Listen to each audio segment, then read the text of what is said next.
তুমি ফাউল পাইছো। এই হলুদ কার্ড খাও ভাই। কে কে হলুদ কার্ডটা দিলেন? কা হলুদ কার্ডটা আমায় দিলেন কে? আমি তো কিছু করিই নাই, ওর গায়ে তো লাগেই নাই, কইলে হইলো। ভাই হুদা আমি হলুদ কার্ডটা দিলেন, বিশ্বাস করেন। ওই তো আচ্ছা, বিশ্বাস করেন। আচ্ছা তোরে দেখাই, এই যে দেখো, দেখেন ওই যে স্যালাইটটা আগে লাগছে, ওর গায়ে লাগে নাই। ওই যে দ্বিতীয় নাম্বারটা স্যালাইটটা ওর গায়ে লাগে নাই। এই যে বলে লেবেজা পড়ছে, বলে লেবেজা, বলে লাগে বাচ্চা দেখছে। Mbappe, free kick. Oh my god, nice goal. Mbappe তো বড়ই খুশি। গোল গোল গোল গোল গোল গোল গোল গোল গোল। এমবাপ্পি দাও গোল। বাপ্পি তো বহুত খুশি।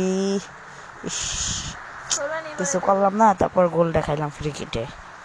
সবে আম্পায়ারের দোষ, বরিশাল আম্পায়ার। পরবর্তী হলে বুঝলাম এমবাপ্পি তো বড়ই খুশি।